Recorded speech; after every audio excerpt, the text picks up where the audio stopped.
Quantos já fizeram essa disciplina comigo? Livros poéticos. Fizeram não? Alguém? Já fez? Já? Ah, tá. Então, qual a importância de poesia? Qual a importância de literatura para as nossas vidas como cristão? Quem me responderia essa pergunta com... Qual a importância de literatura e de poesia para a nossa vida? Também. Esses livros vão falar sobre história de romance.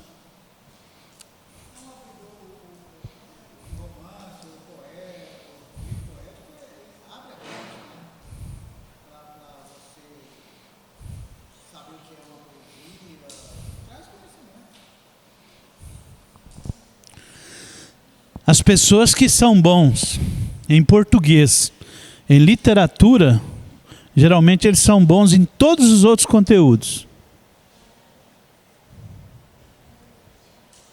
Quem não gosta de ler, não vai gostar de matéria nenhuma. Está aprendendo isso? Por quê? Porque a nossa mente tem 4 ferramentas dentro dela que, se não exercitadas, elas atrofiam. Deixa eu pegar um canetão.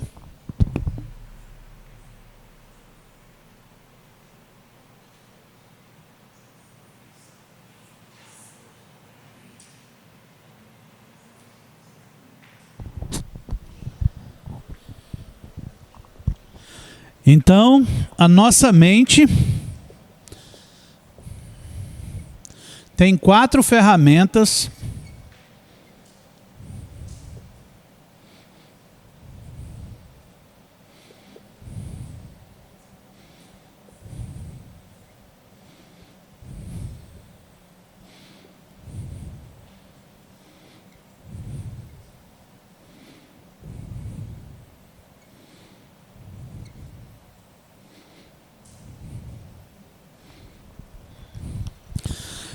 Então a nossa mente, ela tem 4 ferramentas que, quando exercitadas, elas viram um potencial tremendo.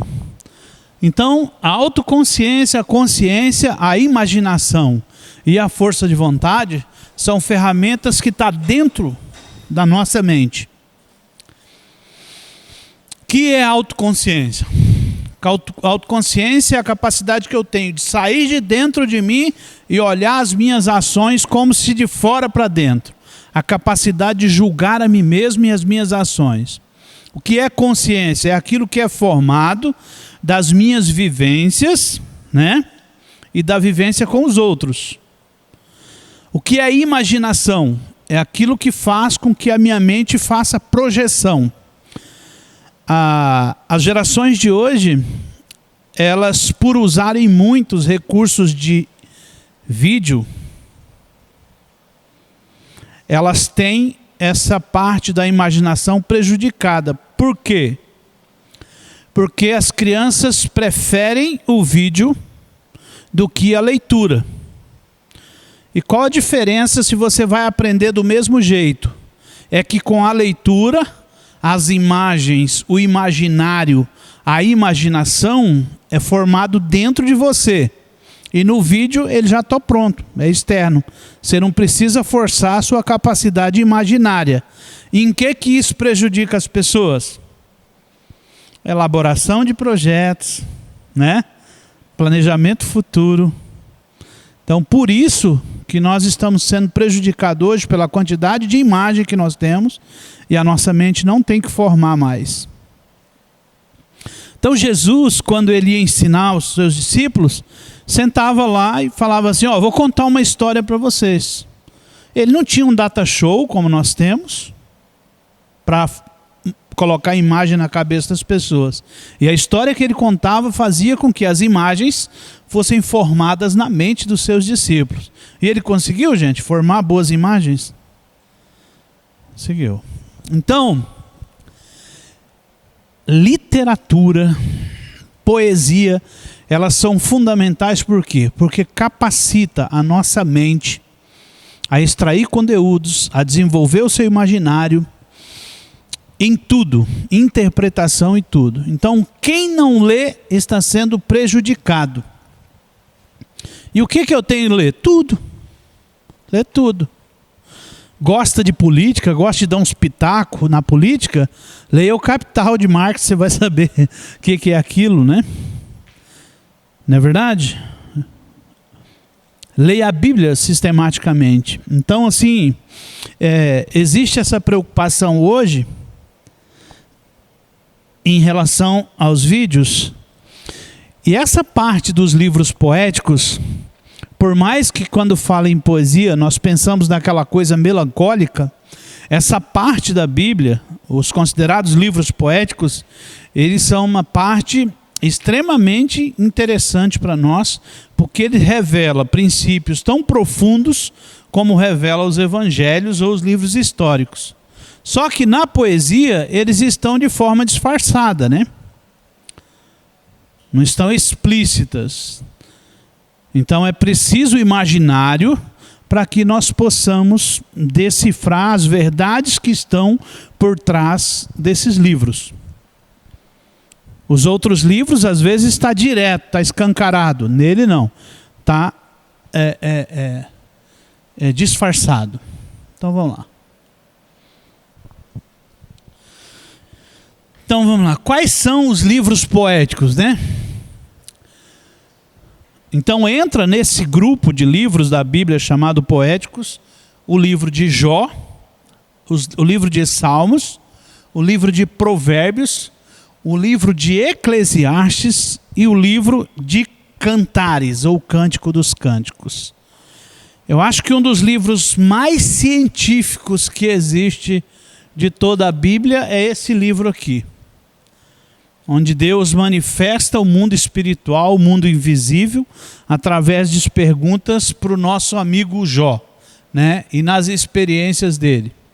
Então, esses 5 livros, ainda que ele tenha um conteúdo totalmente com a sua literatura voltado para uma poesia, eles são livros extremamente espirituais. Inclusive, esse último aqui que nós vamos ver, que é o Cântico dos Cânticos, que foi considerado durante muito tempo um livro que fala de um relacionamento entre o homem e uma mulher.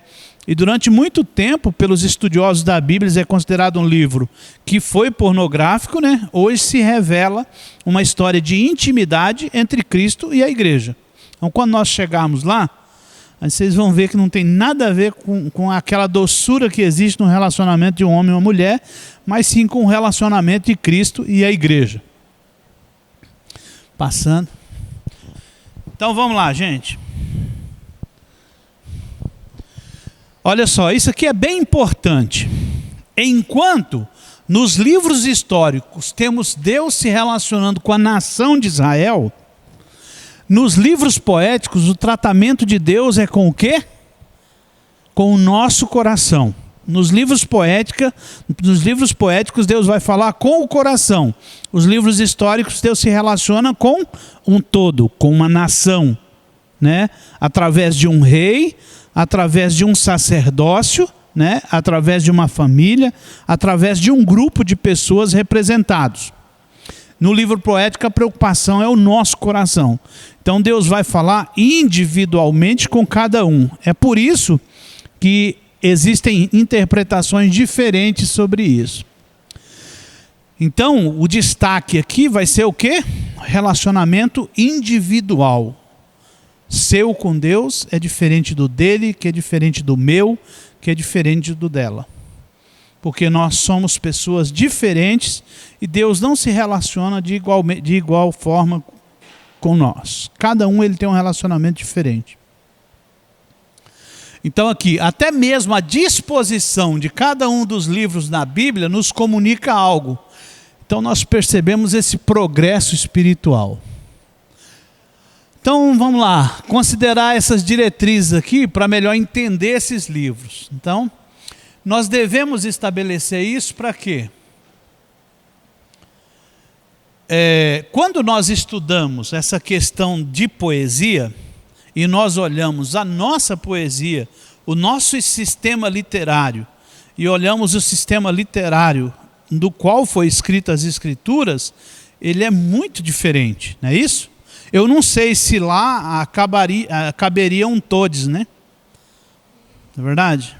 Por quê? Talvez eles levem muito a sério essa questão literária, né? No Brasil é que isso parece banal. Já temos uma língua complicada, mas por ser um povo de cultura fraca, então nós precisamos, se nós começarmos a ler, e começarmos a ter uma formação boa de base, talvez nós cheguemos lá daqui uns 300 anos, se Jesus não voltar antes. A gente começar a mudar hoje, né? As conclusões obtidas através de análise de estudo de hermenêutica, investigações de fatos históricos, de esforço disciplinar nas nossas vidas, para o nosso aperfeiçoamento espiritual. Então vamos ver algumas coisas. Coração humano, já falei. Então vamos lá. Poesia hebraica. Isso aqui é bem interessante nessa disciplina. Na nossa cultura, a poesia é determinada basicamente pela rima ou pelo paralelismo sonoro, ou paralelismo ritmo, ou de tempo, né? O que quer dizer isso? Paralelismo de tempo. No Brasil, o funk, ele é muitas vezes marcado pelo paralelismo de tempo. Tuk, tuk, tuk, tuk, né? Não interessa se vai matar a pessoa de raiva, mas tem isso, né? O que? Paralelismo sonoro, né? A rima, não é isso? A rima. Pau que nasce torto, nunca se endireita, menina que requebra, pega na cabeça, né? Isso é uma poesia cristã, né? Não é isso? É ou não? Hã? Não é não? É. Eu estou bugando vocês, né? Não é não?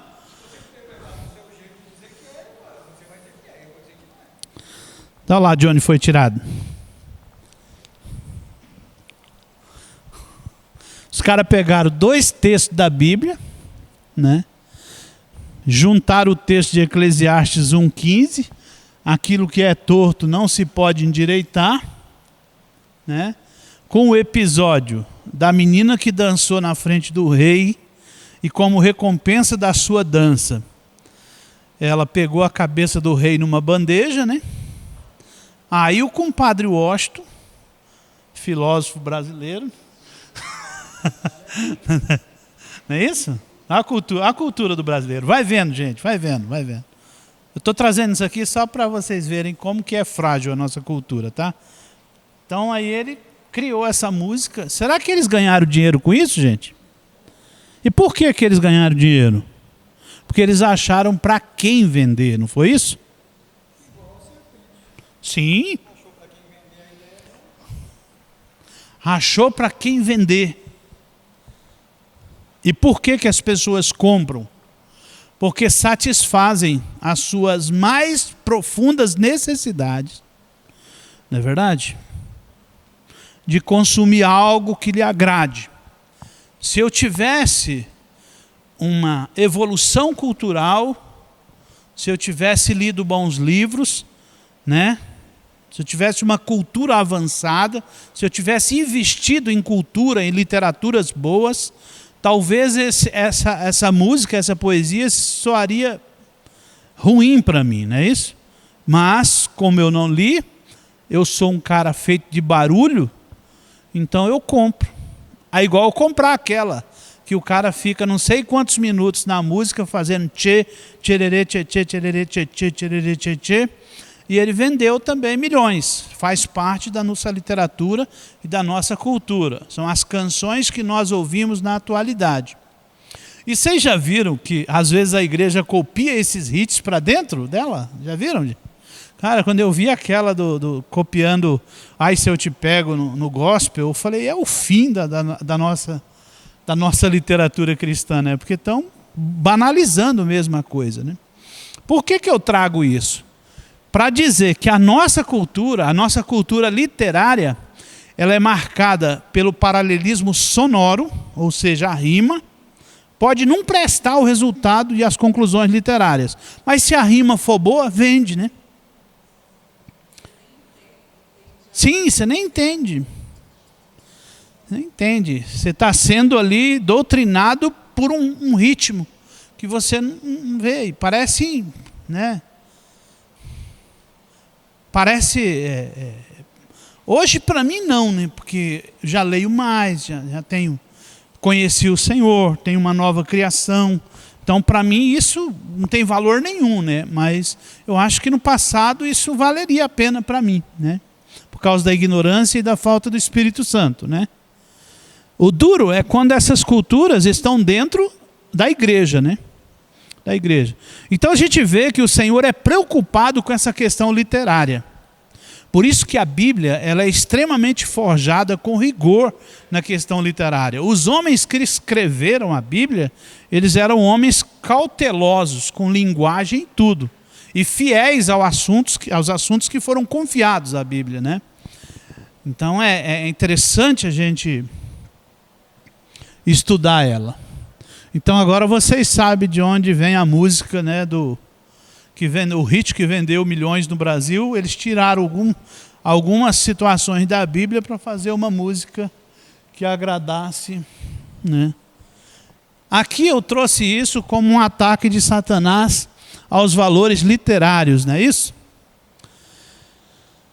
Então a lei estadual de Rondônia aí que proibia essa nova modalidade de linguagem nas escolas foi derrubada pelo STF, né? Então o queridão lá que fez o projeto de lei teve o seu projeto de lei derrubado agora pelo ministro, formou maioria no STF para derrubar o projeto de lei. Sim, mas, né? Você viu que onde que está? Numa casa de mais alto nível do judiciário para julgar uma questão inexistente, gente. É uma questão inexistente ou não? É inexistente. Não existe isso na língua portuguesa. É inexistente. A gente não está aqui falando do ponto de vista jurídico. Nós estamos falando do ponto de vista de Satanás mesmo, né? Então ele está criando uma distração na nossa língua portuguesa para quê? Para que nós não saibamos interpretar textos, né? Para que nós não consigamos ler a Bíblia, para que nós não conseguimos interpretá-la, para que nós sejamos um monte de cristão besta. Empobrecer. Porque se nós não conseguimos com as regras que a professora estava falando aqui, nós vamos conseguir com mais essas, gente? Vai virar um nó na nossa cabeça. Se estava difícil do jeito que estava, agora vai ficar pior. Então, assim, eu trouxe essa coisa aqui, por quê? Porque se a gente não investir nos nossos valores literários, não é isso? Se eu não escolho bons livros para ler, e o pior de tudo é que durante muito tempo a igreja brasileira investiu em olas de misticismo, né? Você ia nos cultos, parecia um ritual do candomblé ou de outras seitas, não era uma coisa racional como a estrutura da fé. Mas assim, você chegava lá, tinha gente pulando, gente gritando, gente recebendo umas coisas esquisitas, né? E tudo aquilo já fez parte do nosso culto, né? E essas coisas se tornaram tão empolgantes que começaram a fazer isso e esqueceram das Escrituras, né? E quando nós vemos pessoas com a Bíblia na mão se aliando a pessoas que matam, que roubam, que tudo, aí a gente fala assim, onde nós erramos? Onde nós deixamos a verdade, né? Empobrecemos quando não lemos, quando não investimos em cultura, como não investimos em literatura, aí nós perdemos. Aí ficamos naquelas práticas, nas distrações da fé, né? Porque, pensa bem, quantas vezes eu vi, vai ter o profeta lá na igreja, enche, porque crente adora bola de cristal, Ele adora saber o que vai acontecer com ele no futuro. Mas ele não quer ler para interpretar a palavra de Deus, para descobrir o que é fé. Fé é andar por convicção. Mesmo quando não acontece as coisas, você anda pela convicção de que o Senhor que te chamou, que mesmo que você morrer aqui, Ele está contigo. Fé é isso, não tem nada a ver se você saber se o Senhor vai te dar 1 milhão amanhã, 2 milhões do ano que vem. As pessoas queriam saber disso e voltaram-se tudo para o místico e esqueceram da verdade, da palavra, da exortação, do caráter, da vivência, né? A gente não conseguia identificar no meio do povo de Deus quem verdadeiramente buscava a Deus, porque todas tinham uma aparência louca, né? Então, por isso, é importante se investir em literatura, em boas literaturas. Quando não, conhecer a Bíblia a fundo. Conhecer a Bíblia do ponto de vista de examiná-las mesmo e ter como referencial para a sua vida. Então vamos lá.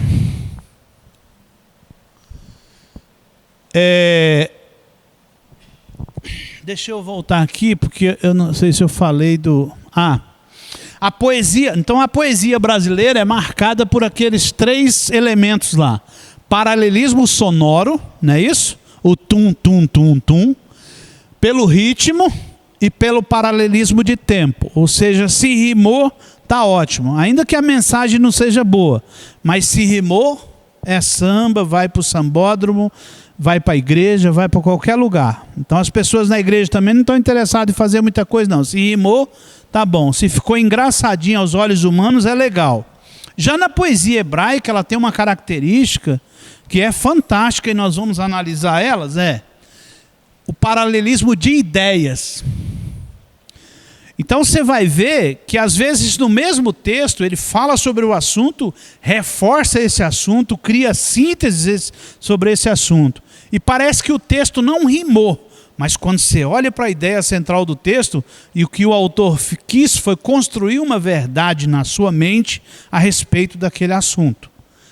Então a diferença entre as características da poesia hebraica para a poesia normal nossa aqui, é essa, que a nossa, o que importa é a rima, não importa muito o conteúdo. Para a poesia hebraica, o que importa é o conteúdo, a ideia, aquilo que a mensagem que é trazida através do texto, através da literatura, através da poesia. Por mais que ela não seja bonita estruturalmente, mas o que importa para a poesia hebraica é o conteúdo, a mensagem, beleza? Então vamos lá.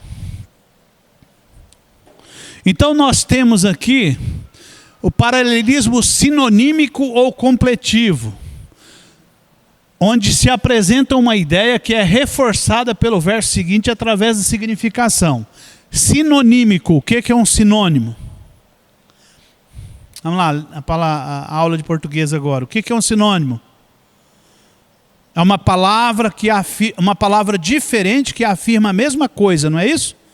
Então um sinônimo é um outro significado da mesma coisa, da mesma palavra. O que é uma coisa completiva? É aquilo que se completa com outra coisa. Então aqui nós temos 3 textos que têm o paralelismo sinonímico ou completivo. Então vamos lá. Coloca, Senhor, uma guarda à minha boca, vigia a porta dos meus lábios. Então vamos ver os sinônimos. Guarda e vigia, não é isso? Minha boca e porta dos meus lábios. Então por que o autor repetir as 2 frases? Porque ele queria exaltar no texto o quê? Vigilância, não é isso? E para isso ele usou vários sinônimos e completa a ideia. A preocupação dele era essa. Olha lá, o teu reino é reino eterno.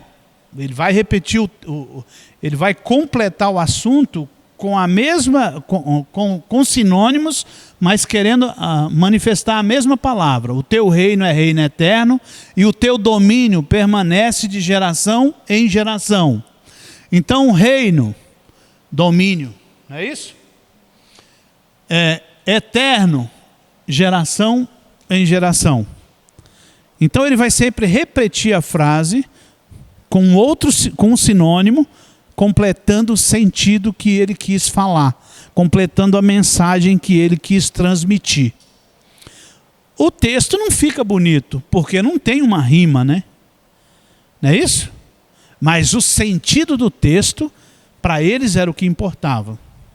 Então, por isso que às vezes é estranho. Às vezes a gente ouve a música deles e elas parecem uma cantoria mal resolvida, né? As nossas é mais ritmo, né?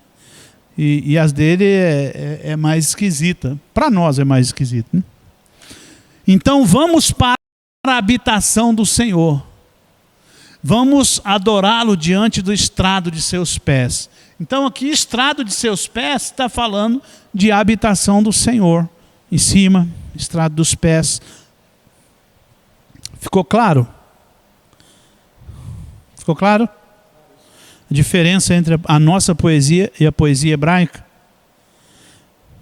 Então é por isso que Deus escolheu a língua certa para escrever o livro santo. Por isso que é difícil de ser corrompido. Porque a estrutura de linguagem é boa. Se fosse no português,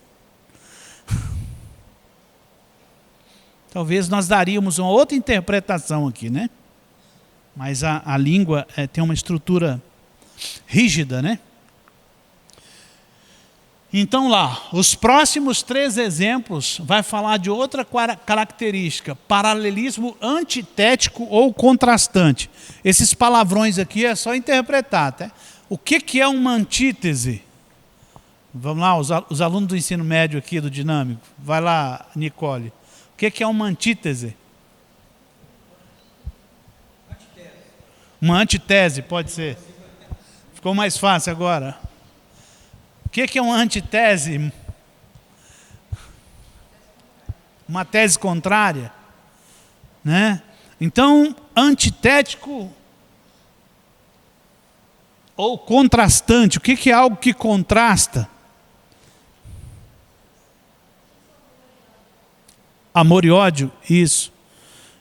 Então, se eu tenho uma ideia e ele tem outra, tese, antitese, uma ideia contrária, tipo amor e ódio.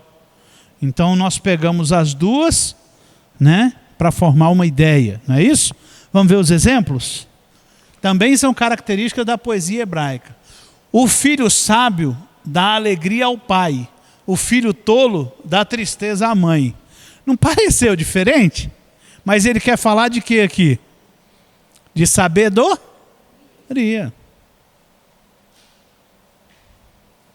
Né? Você vê que o texto chama a atenção para uma coisa, mas às vezes fala diferente, levando para o mesmo assunto.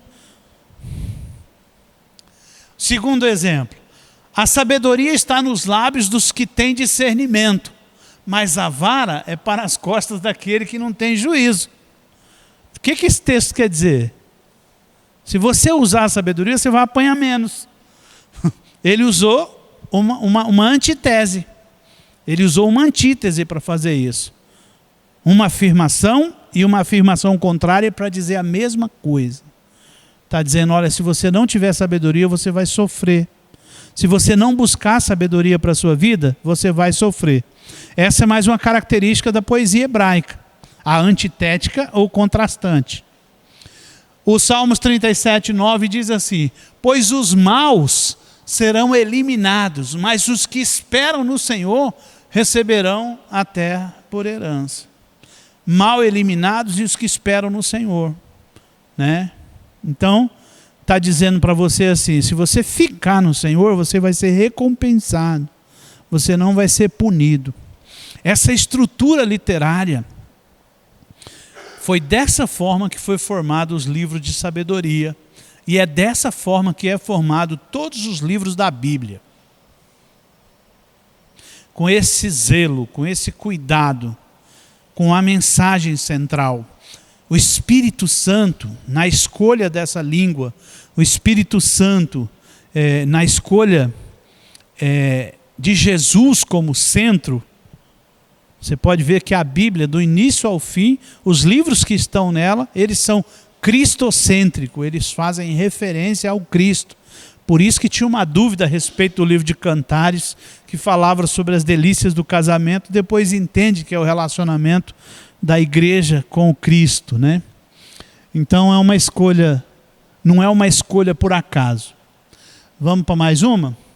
Olha só, outra estrutura de texto que nós encontramos, o paralelismo sintético ou construtivo. O que é uma síntese?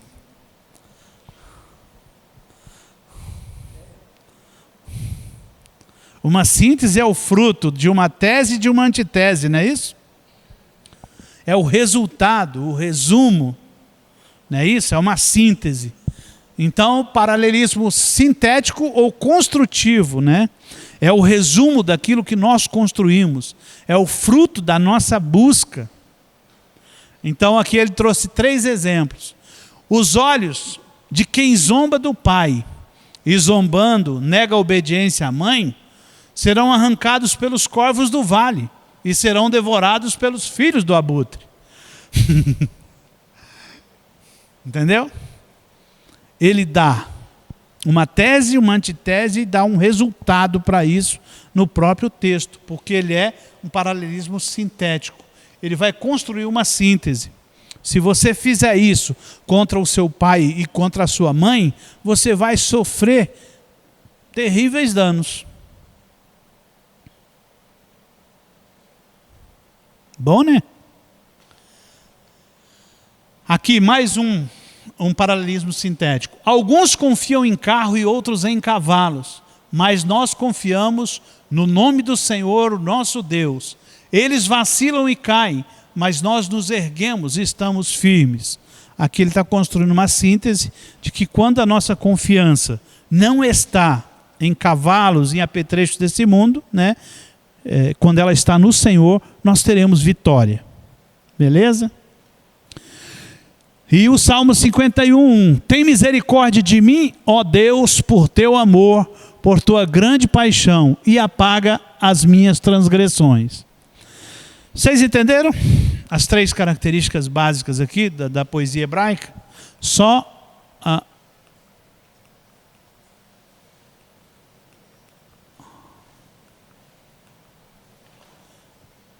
o sinonímico ou completivo, né? Aquele que ele vai usar sinônimos, completar o assunto. O antitético ou contrastante, né? Que parece que as ideias são contrárias, mas que busca o mesmo objetivo. O sintético ou construtivo, né? Onde o resultado da soma das ideias transmite uma mensagem, constrói uma mensagem, por isso que é construtivo. Essas 3 características, elas são as características principais de todos os textos desses livros. Então você vai analisar muitas vezes um Salmos, um Provérbios, vai analisar o livro de Cântico dos Cânticos, qualquer livro da Bíblia, muitas vezes você vai ver uma repetição ali, ou uma coisa que, para que ele repetiu aqui? Simplesmente para reforçar a ideia, simplesmente para construir de forma forte e inequívoca uma ideia, para dizer, olha, isso aqui é uma verdade que ela precisa ser reafirmada. Quantos sabiam disso?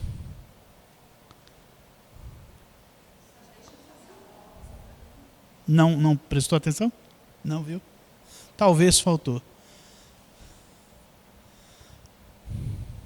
Vocês viram como a Bíblia é interessantíssimo? Então aqui nós temos a primeira literatura desse módulo, que é o livro de Jó. Livro de Jó. Vamos lá. Aqui é uma síntese do livro, né? Uma síntese do livro. A história desse homem é muito sofrida, mas a experiência que ele tem com o Senhor é a experiência que talvez muitos de nós gostaríamos de ter, né? Quando ele chega no final de toda a sua tragédia como ser humano, vou dizer tragédia, ele chega a uma conclusão que todos nós queríamos ter, né? Eu ouvia só falar a seu respeito, mas hoje os meus olhos te ver. Às vezes as pessoas querem até ver o Senhor, né? Mas ninguém muitas vezes quer passar pelo que esse homem passou para poder ver o Senhor. Então assim, eu fico olhando para esse cara e como que esse livro foi introduzido na Bíblia. E esse livro fala de tudo, sobre zoologia, sobre botânica, sobre astrologia, né? É um livro completíssimo. E a experiência desses caras não fala também do mundo imaterial, do mundo espiritual, de forma clara. O autor do livro, ele é desconhecido, a data é incerta, nós vamos ver alguns aspectos sobre a data da escrita desse livro, mas não se tem certeza. Os capítulos tem 42, 1070 versículos.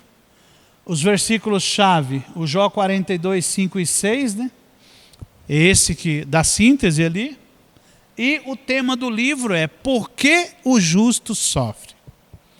A grande pergunta desse livro é: por que uma pessoa justa sofre? Então a síntese do livro está aqui, ó: com o ouvir dos meus ouvidos ouvi, mas agora te veis meus olhos. Por isso me abomino e me arrependo no pó e na cinza. Então vamos lá. Inúmeras controvérsias circulam em torno da autoria, datas, historicidade de Jó, portanto apresentamos algumas das teses existentes. As duas importantes relacionadas a Jó: a data do próprio Jó e dos eventos descritos no livro. Os fatos indicam ali que Jó viveu por volta dos tempos de Abraão, 2000 anos antes de Cristo. Por que que eles chegaram a isso? Ele ter vivido mais 140 anos após os eventos do livro, 42:16 diz isso, sugere uma duração de vida de quase 200 anos. Abraão viveu 175, né? E suas riquezas eram calculadas em termos de gado. Se a atividade da época era uma atividade de criar bois, ovelhas e gado, né? Então na época de Abraão se tinha isso. Sua atividade como sacerdote da família, idêntica à de Abraão, Isaque e Jó. Então o modelo de família, o modelo como se exercia o sacerdócio do lar, que cita no livro de Jó, é idêntico ao de Abraão, Isaque e Jacó. Então por isso se entende que ele era contemporâneo desses homens. Talvez não tenha sido escrito nessa época, tenha sido escrito depois, mas o fato é que o estilo de vida do cara era parecido com um desses três homens, né? Depois, se vocês quiserem ler esse texto e fazer analogia, né? Vai falar sobre os 200 anos que Abraão viveu 175, Jó viveu 140 anos após os eventos desse livro, né? A família patriarcal, comunidade social básica semelhante à dos dias de Abraão, as excursões dos sabeus, capítulo 1, versículo 15, dos caldeus, 1:17, né? Que também se encaixa na era abraâmica. Você vai ver falar dos caldeus e dos sabeus. O uso frequente, 31 vezes, do nome patriarcal comum de Deus, Shaddai, o onipotente, no livro, né? A ausência de referência a fatos da história israelita ou a lei mosaica também sugere que é uma era pré-mosaica, antes de 1500. Então, isso também determina que esse livro, que essa história possa ter acontecido nessa época dos contemporâneos de Abraão, Isaque e Jacó, mesmo que não tenha sido escrita. Parece que o ambiente em que Jó viveu era um ambiente parecido com o de Abraão, com o de Isaque e com o de Jacó. Então tem três diferentes pontos de vista sobre a data da escrita do livro. Durante a era patriarcal, 2000 anos antes de Cristo, pouco depois da ocorrência dos eventos citados, e talvez pelo próprio Jó, uma dúvida. Durante o reinado de Salomão, ou pouco depois, pelo fato de o estilo literário do livro assemelhar-se ao da literatura daquele tempo. Salomão investiu muito em literatura, né? E o estilo literário parece. Então talvez eles tenham colocado no papel essa história na época de Salomão, mas essa história tenha ficado na tradução oral durante todo esse tempo. Durante o exílio de Judá, 586, 538, quando então o povo de Deus procurava entender teologicamente o significado da sua calamidade, né? Pode ser que também eles, se não foi o próprio Jó o escritor, deve ter obtido informações detalhadas, escritas ou orais, como eu falei. E certas partes dos livros vieram evidentemente da revelação direta de Deus. Essas é interessante, porque o capítulo 1, versículo 6, muito bem, Deus fez uma reunião no céu e todos os seus servos estavam lá. E no meio dessa reunião estava quem? Satanás. Por que ele pôde ir no céu? Porque ele é um ser espiritual, não é isso? Então será que ele pode nos acusar diante de Deus?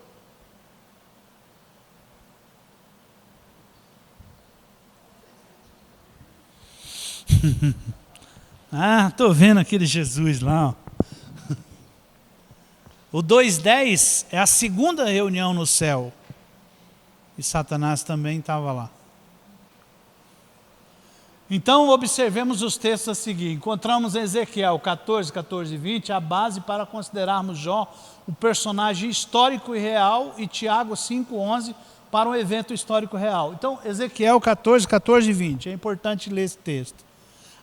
Tá bom. Olha só, esse texto está exaltando o quê? A veracidade da existência do personagem Jó.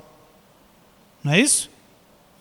Um texto comprovando toda uma literatura, porque eu já vi gente duvidar dessa história, dizer que ela foi uma história inventada. Mas como que um outro livro da Bíblia pode corroborar com a existência de um homem tão íntegro anteriormente que foi Jó, né? Não é isso? Agora, Tiago 5:11, quem achou? Então, para a fé, né, você vê como que está permeado em toda a Escritura a existência desse homem, né? Então, nós temos aí a estrutura do livro, né? Nós temos no prólogo, ou seja, ali onde se apresenta as iniciais da introdução do livro, nós temos os cenários de Jó, sua prosperidade e piedade, né? Nós temos a personagem de Satanás, sua mentira e maldade. Aí nós temos Jó e a sua piedade na adversidade, mesmo depois do que aconteceu, ele se manteve fiel. E aí nós temos o Jó, a sua piedade na miséria. Na segunda parte do livro, então nós temos a lamentação inicial, nós temos a primeira tríade, onde se manifestam os três amigos que vinham constantemente dialogar com Jó, né, sobre o estado dele, né? Nós temos a segunda tríade, que está os capítulos relacionados ali, se você depois quiser analisar de acordo com esse esquema de leitura, é importante. E depois a terceira tríade, que também se manifesta os três amigos. No epílogo, ou seja, no resumo final da obra, nas conclusões, nós temos Jó, sua integridade provada. Agora, não tem do que duvidar dele, né? Passou com eficiência. Os amigos, sua perversidade censurada. Fim do seu cativeiro. Família, sua reintegração na sociedade, sua prosperidade final. Quando você vê os presentes que levaram para esse cara na reintegração social deles, você fala, rapaz, era muito dinheiro. O que levaram de presente para ele, quando o Senhor o reintegrou à sociedade, quando o Senhor restaurou a sua sorte. Mas contando a grosso modo, no primeiro encontro de Satanás com Jó, Deus pergunta, de onde vem Satanás? Ele diz assim, eu estou aí, né, dando uma volta. E aí Deus fala para ele, sabendo o que estava acontecendo, deu uma bisoiada lá no Jó, ver como é que ele estava. Aí ele falou, Dei. Ele está bem, porque você deu um monte de coisa, um monte de fazenda para ele, uma família bonita, né, e tal. E aí ele falou assim, dinheiro, né? E aí Deus falou, vai lá, pode tocar no dinheiro dele. E ele não vai blasfemar. E ele desceu, e ele é rápido, né? Já fez o estrago. Diz que em pouco tempo, assim, diz que veio um vendaval dali, um acidente de carro e começou a matar todo o gado, os estábulos com os animais caros, tudo foi sendo deteriorado. E diz que na segunda reunião, diz que o diabo se manifesta de novo e Deus diz, e aí, de onde vens? Ele falou, de rodear a terra e passear por ela. Observou meu servo Jó, como continua íntegro? Ele diz assim, pele por pele, ou seja, pô, ele tem saúde ainda.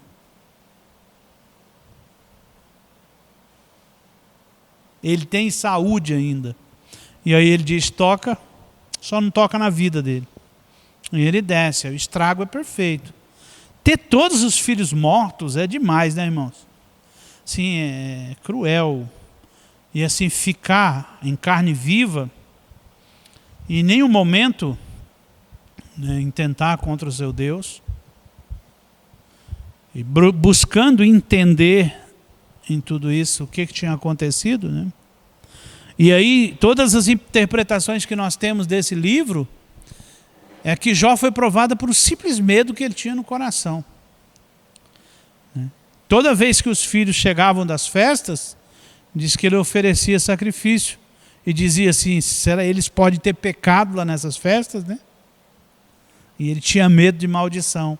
Quer dizer, a confiança dele não estava totalmente no Senhor. Por isso Satanás pôde prová-lo. Mas nisso ele não pecou. Então, alguns aspectos importantes extraídos da leitura. No início da narrativa, recebemos a informação diretamente de Deus, como Jó era visto por ele. Aqui é Deus. Deus falando, meu servo é íntegro. Ele é o homem que mantém a sua fidelidade comigo, né? E também a acusação de Satanás, que se provada, tornaria falsa a afirmativa de Deus. O que Satanás queria derrubar, argumento de Deus que Jó era justo, né? Então, se ele perder os bens, ele vai deixar essa justiça dele. Depois nós tomamos conhecimento da tragédia que se abateu sobre Jó, da sua fidelidade para com Deus, da chegada dos seus amigos, do impacto que os atinge ao se depararem com a problemática de Jó, o silêncio que os envolveu 7 dias e 7 noites. Jó rompeu o silêncio, manifestou sua inocência e sua perplexidade em relação a Deus, né? Então diz que ali ficou tão tenso o clima que os caras ficaram boquiabertos ali, né? Rapaz, que desgraça é essa, né? E diz que Jó rompe o silêncio depois de 7 dias e exalta o Senhor. Ele está querendo entender. Seus amigos responderam à sua manifestação, expressando seus julgamentos a respeito a Jó. Os amigos de Jó esgotaram seus argumentos. Um personagem novo entrou em cena, corrigiu algumas distorções e preparou a entrada de quem realmente trouxe luz para a situação. Então vamos lá. Jó é confrontado diretamente por Deus, já na parte final, né? Deus começa a fazer perguntas para ele. E nós ganhamos uma oportunidade excelente de exposição na presença de Deus para uma sondagem do Espírito Santo em nossos corações. Para recebermos dele a revelação das falsas imagens que ainda mantemos estabelecidas em nós, sobre nós mesmos, de Deus e daqueles que estão próximos de nós.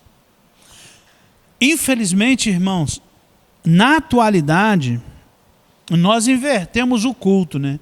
Hoje o culto é para nós, né? Não é para Deus. Você vai na igreja, quando o hino fala, ele vai te curar, ele vai te fazer feliz, os irmãos dão tudo, né? Porque fala do homem, né? O homem é o centro.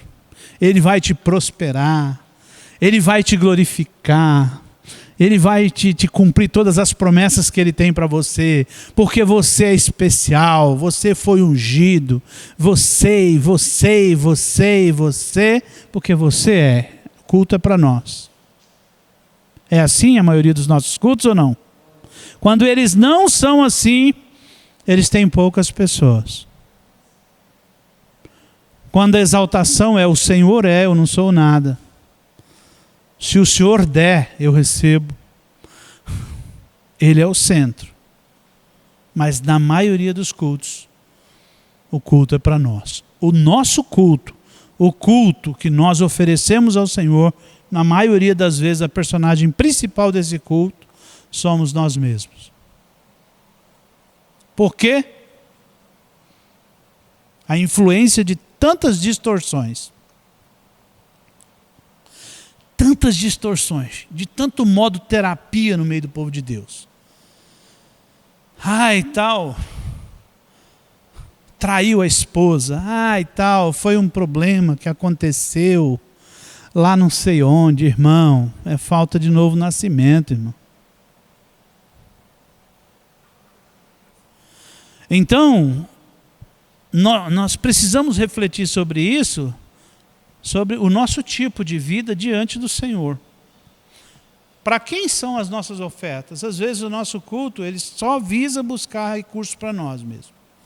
Não visa a exaltação do Senhor. Aqui o Senhor queria se manifestar na vida de Jó, mas não podia se manifestar na vida de Jó com tudo que ele tinha. Precisava tirar tudo isso do meio para que ele pudesse dizer, eu sou o Senhor da sua vida. Porque todas as coisas que ele tinha, né, na visão dos que estavam fora, né?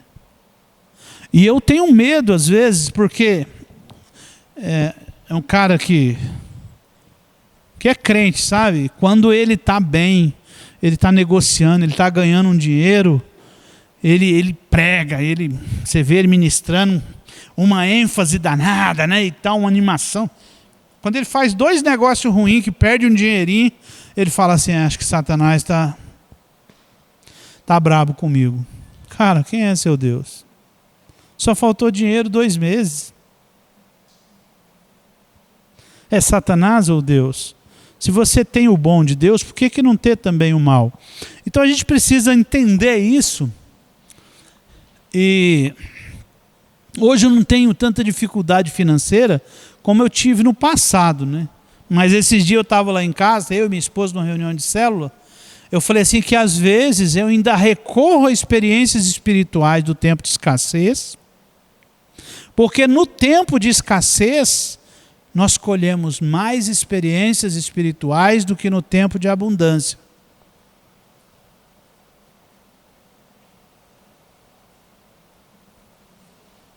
Não é isso? É. Por quê? Porque a nossa natureza ela é cômoda. Se deixar, ela senta no trono. Se deixar, ela derruba Deus e fala, eu que mando. Se ela não estiver na cruz, ela faz isso. Né? Então, na síntese, ele diz, meus ouvidos já tinham ouvido a teu respeito. Meu conhecimento era tão vago a respeito do Senhor. Hoje não, eu vejo. Eu posso ver quem é o Senhor. Né? Aqui é aquela mesma que nós fizemos, né? Então, algumas coisas interessantes sobre o inimigo que está, Satanás, que está no texto do livro.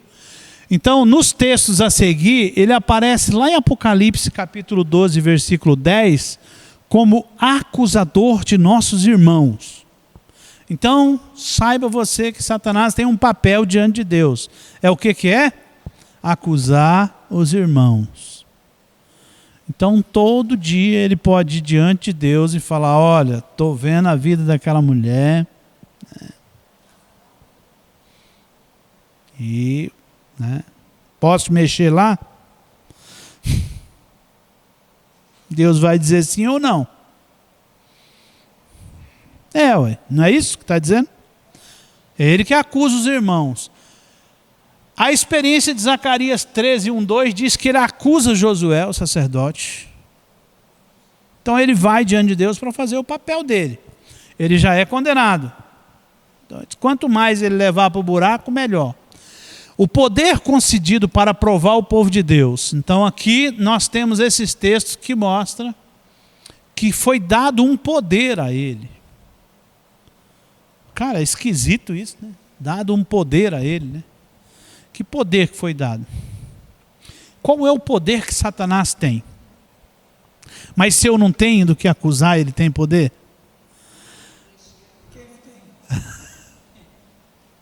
Então o poder que o diabo tem... Fala, Jean. Isso, ali ó. O poder que ele tem é só o que eu dou, só o que você dá. Porque nós tínhamos integralmente esse poder. O poder era meu. Então o diabo só tem o poder que eu dou. Então quando eu dou brecha, quando eu dou legalidade, ele tem poder para agir. Se eu não der, ele não tem. O texto diz, submetam-se a Deus e resistir ao diabo e ele fugirá. Mas não é que ele vai fugir por qualquer coisa não. Ele só foge se eu estiver submisso a Deus. Se eu estiver debaixo da submissão de Deus, ele não tem poder. Mas se eu não estiver debaixo da submissão de Deus, eu estou dando poder e legalidade para ele. Aqui ele está vindo debaixo de quê? De uma legalidade. Qual é a legalidade? Ele lançou uma acusação diante de Deus, dizendo, ele só te serve porque você dá tudo para ele. Então, algumas verdades sobre Satanás que merecem destaque. Tem que prestar contas a Deus. Ele tem que prestar contas a Deus. Ele não é independente para fazer o que ele quer. Outra, Deus conhece sua mente, por isso identificou o seu interesse em Jó. Deus sabia já o que ele ia fazer. Deus sabia. A participação de Satanás nos males que amaldiçoam a terra. Nós temos que entender que ele está por trás de tudo que vem para destruir. Então isso aí, de todos, essas ideologias todas, ele está por trás. Sabe, eu vejo o deboche de alguns professores, porque eu sou da educação em relação a isso, achando que isso é uma bobeira. Bobeira isso aí, isso é um negocinho. Entendeu? Porque eles não veem nada no espiritual. Eles não veem que eles estão causando uma confusão para serem burros, idiotas úteis. Para ter crianças que são idiotas úteis, que não conseguem depois interpretar um texto. Que vai para a escola estudar Karl Marx. Satanás não é onipresente nem onisciente, isso é limitado ao seu espaço físico. Então, para ele fazer, ele tem que mandar um agente dele. E aí ele tem agentes que são anjos e tem agentes que são homens, né? Os que ele usa já, ele pode mandar, vai lá perturbar alguém. Aí ele perturba a mulher no casamento através do homem, perturba o homem através da mulher, porque ele tem os seus agentes, né? Agora isso aqui, essa promessa de Deus, ela é fantástica. Não sobreveio a vocês tentação que não fosse comum aos homens, e Deus é fiel. Ele não permitiria que vocês sejam tentados, Ele mesmo lhe providenciaria um escape para que o possam suportar. Então, até que ponto que Deus permite a provação? Ele permite até o ponto que você aguenta. Quando você não aguenta mais, ele falou, parou, agora é comigo. Se você não vai suportar, ele interfere e fala, parou, agora é comigo. Toma causa. Mas para isso é importante a gente discernir também dentro de nós a diferença entre tentação e provação. Que tem muito crente sendo tentado pensando que está sendo provado, e tem muito crente sendo provado pensando que está sendo tentado.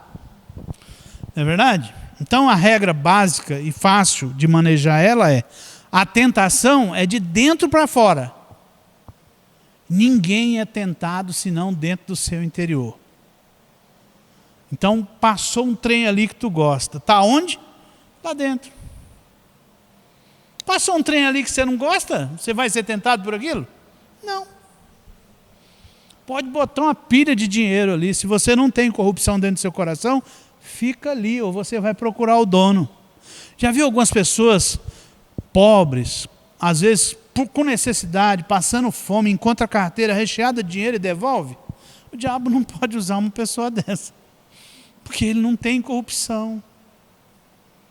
Agora, quando você bota um dinheirinho perto do ladrão, ele fala, ô papai, né? Fala, deu certinho, porque aquilo está dentro do coração dele. Aprovação não, algo externo que acontece, que vem e afeta a sua vida. No caso de Jó foi o quê? Provação.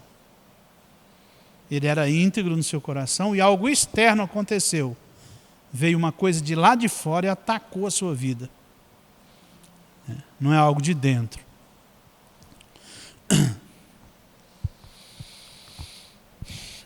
Então, no diálogo, nosso objetivo é entender a essência da discussão. Para entender a essência da discussão, vamos analisar o discurso dos opositores de Jó. Em primeiro lugar, vamos observar os quadros. Na primeira fala ali, nós temos Elifaz, louva a piedade anterior de Jó, diz, olha como você era bom, né? Tal, né? Declara que aprendeu pela observação, né? Já começa a falar, eu aprendi vendo aqui a sua desgraça. Confessa qual seria a sua reação se estivesse na mesma situação que Jó. Ou então diz assim, rapaz, eu não sei o que eu faria se eu estivesse nessa merda toda, né? E aplica a argumentação a Jó. Bildade, apelo. Apelo às ocorrências, indicando juízo divino. Isso foi Deus que pesou a mão sobre você. Diz que ele não pode ser puro e reto. Não pode ser, não pode. Cara igual você, rapaz, não pode. Ele deve ter feito qualquer coisa. E apelo à inteligência de Jó. Pensa, pensa lá. Pensa, não pode. O Zofar, condenação de Jó por verbosidade. Aí ele diz, justificação de Deus como estando acima da compreensão humana, acima da inferência humana e acima do engano, da fuga humana, a advertência para o arrependimento. Então ele vem advertir Jó sobre o arrependimento. Vamos lá na segunda. Então ele repreende a Jó. Deixa eu passar logo para essa aqui, que ela explica melhor. Aqui, a diferença entre os três aqui. Então ele fala de quê? De experiência, né? Que experiência, pai, que loucura é essa? Que experiência é essa? Se Jó não fosse pecador, se você não fosse pecador, isso não estaria acontecendo. Já o Bildade, ele apela para quê? Tradição. Né? O que é tradição? É os nossos costumes. Aquilo não era natural. Não era algo normal. Então você deve ser pecador.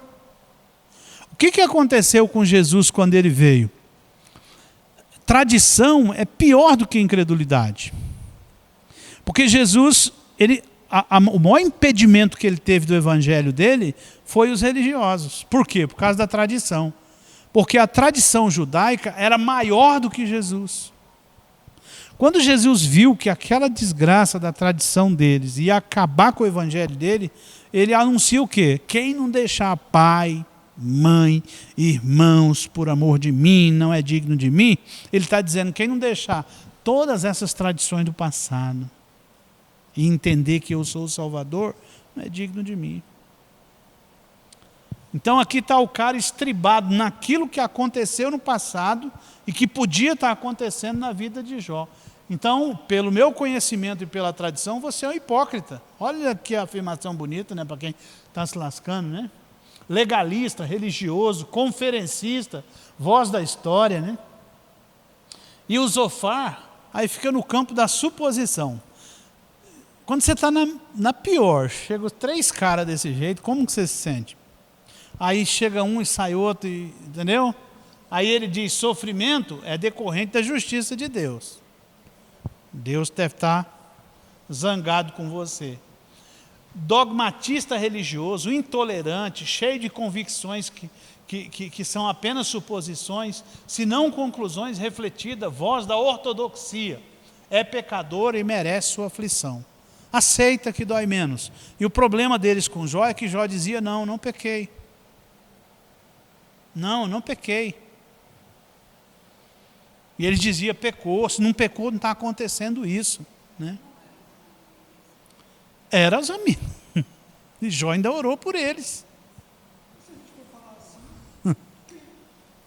Deixa eu contar uma experiência para vocês, minha, particularmente. Então eu conheci a minha esposa e aí nos casamos. Ela tinha uma dificuldade com útero miomático. e tinha feito uma cirurgia antes para tirar esses miomas. E nos casamos, ela engravidou. E criança geralmente nasce com 9 meses, não é isso? Aí o meu nasceu com 6. Então o que o Isalto fez? No campo da suposição. Então ele engravidou a esposa antes do casamento. No campo da suposição. O que os religiosos disseram? O Bildade, se ele viesse me visitar, dizia: rapaz, isso é hipócrita. Mas a frase que me chegou foi: irmão, será que não tem nenhum pecado oculto, assim, para que o seu filho nascesse, tivesse paralisia cerebral? Para mim. É uma pessoa da liderança que você considera chegar e falar isso para você. E aí você ficar... Agora você é o caçador de pecado na sua própria vida. E aí comecei a perder o rumo da fé. Aí um belo dia eu não aguentava mais, liguei para o irmão Irani. Ele falou: vem cá. Eu fui lá no hospital, cheguei lá, estava sentado à mesa o Irani, eu e o Emiliano lá de Cuba.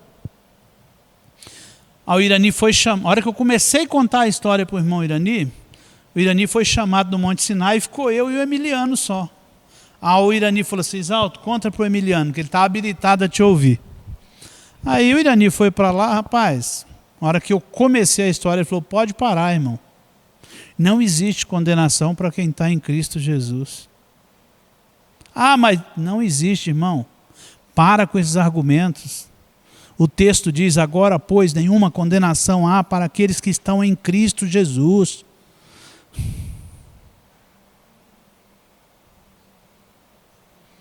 É nós que fazemos isso, às vezes, com a nossa religiosidade. Então, quando você vai visitar alguém, se não tem nada para falar, fica quieto, né? Porque você pode tornar pior o estado da pessoa do que...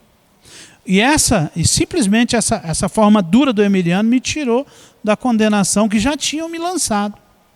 E vem e lança e vai embora, e não está nem aí com a sua vida também, esse tipo de pessoa.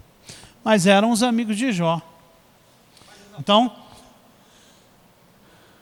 Então, na repreensão, não há progresso no argumento, constitui confirmação de forma mais violenta, não há raciocínio algum, limita-se à criação de provérbios, censura na forma de perguntas, pessoas indignadas, censura na forma máximas e morais tradicionais. Então, todo esse emaranhado de coisa aqui, às vezes as pessoas usam para falar com você quando elas querem te trazer alguma condenação. Às vezes ela nem gosta de você e ela quer fazer isso. Aqui no caso, existia uma preocupação desses amigos. A preocupação desses amigos era encontrar a causa de sofrimento do amigo, né? Então eles trouxeram um monte de suposição. Agora eu fico preocupado, vamos passar um pouquinho lá.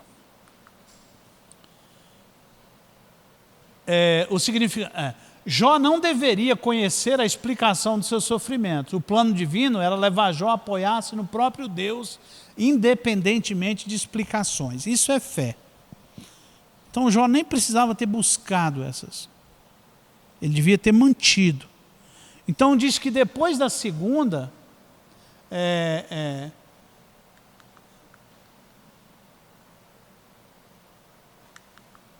tem uma aqui, que mesmo depois da segunda inferência do diabo, que foi tocar na saúde dele, diz que Jó não pecou. Por quê ele não pecou? Porque ele continuava firme. Mas depois da visita insistente desses 3 amigos, ele começou a caçar o quê? Uma justificativa. Aí que estava o pecado. Aí Deus se manifesta, e aí Deus começa a fazer perguntas para ele. No capítulo 38, dos versos 1 a 18, ele fala sobre a criação. Onde você estava quando eu... Os oceanos, poxa, eu coloquei limite neles. Já viu como as ondas quebram na praia todos os dias? Fica ali... Quem colocou essa cerca ali, Jó? O amanhã, Como que a aurora é bonito, Como que o amanhecer é bonito, Quem que faz isso acontecer todos os dias?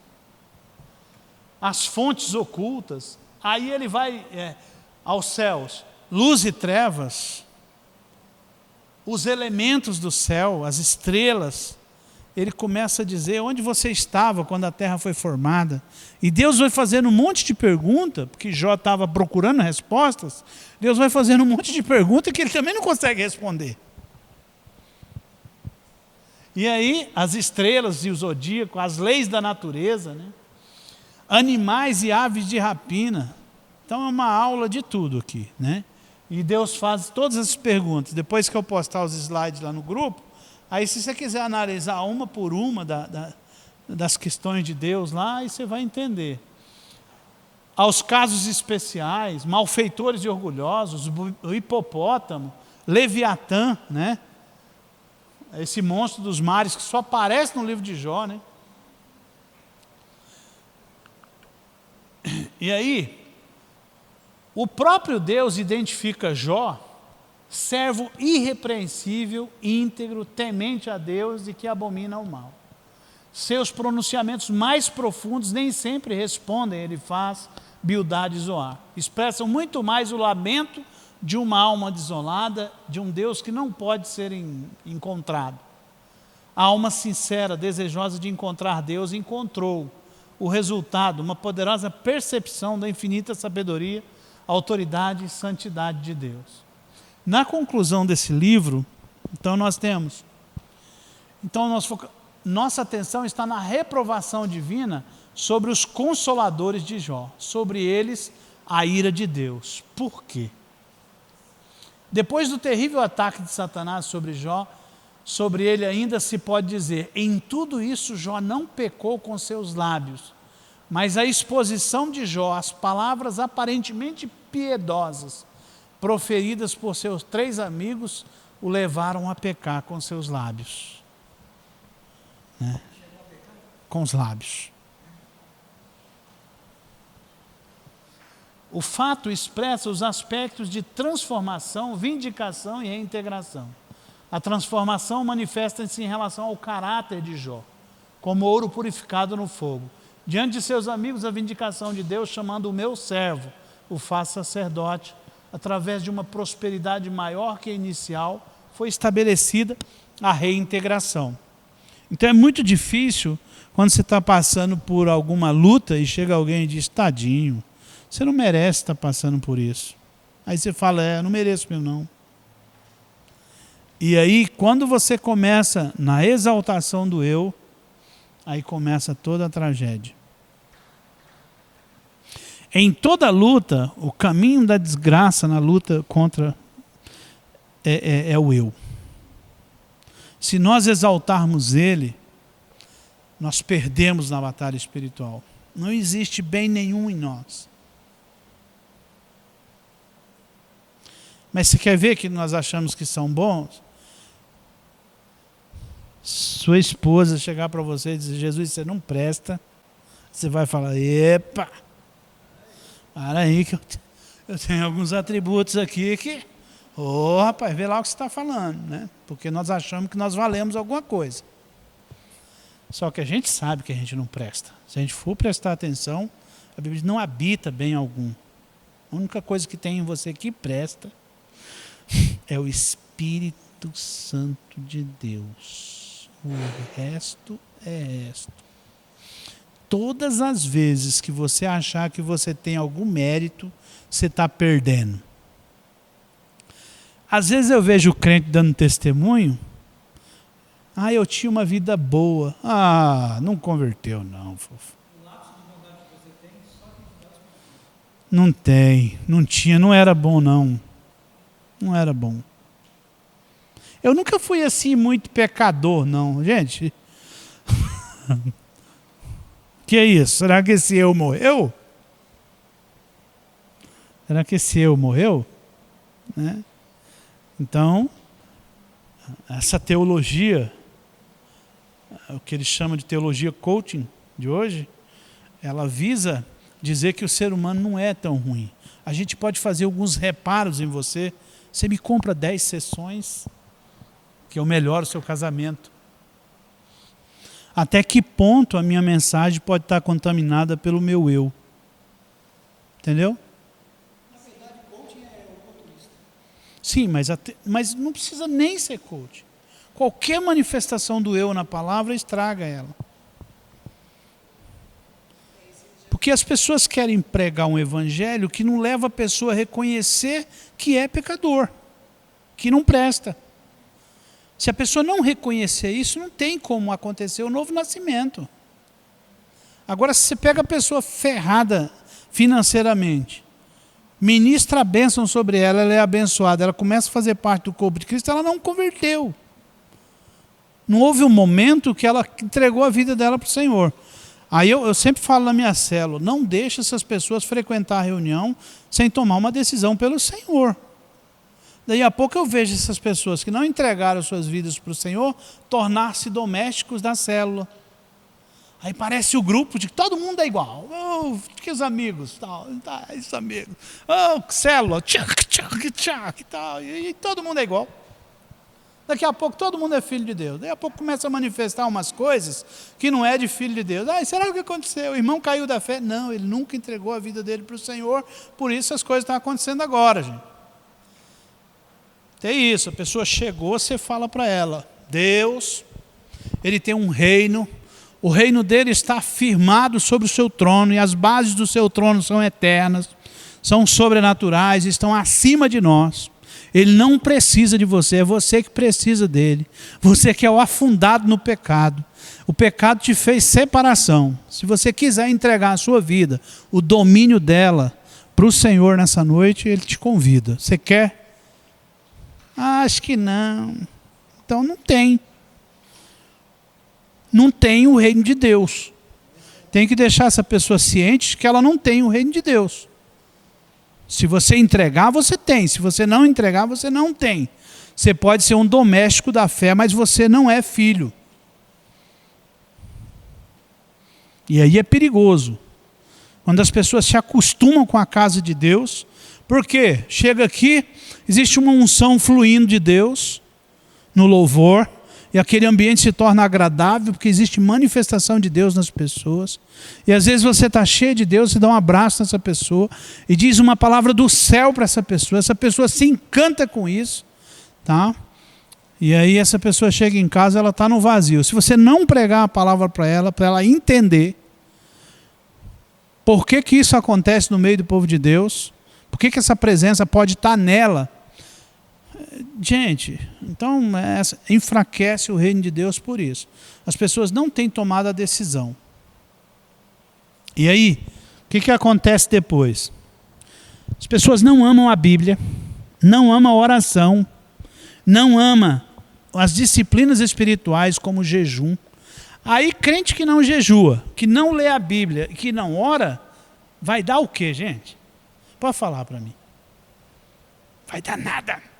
Ele pode dançar, ele pode cantar, ele pode pular, mas se ele não tiver disciplina espiritual, não vai dar nada. Ele não é nada.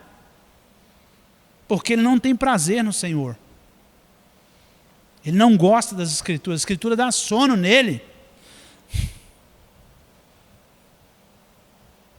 Nós precisamos entender isso. Não pode enfraquecer a relação com Deus.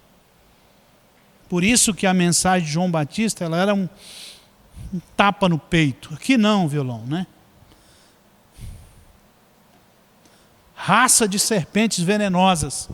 Quem ensinou vocês a fugirem da ira vindoura? Ninguém aqui presta. Ei, você que está transando com a mulher do seu irmão. É uma pregação doida. Ah não, irmão, isso é uma fraqueza, né? Vamos orar.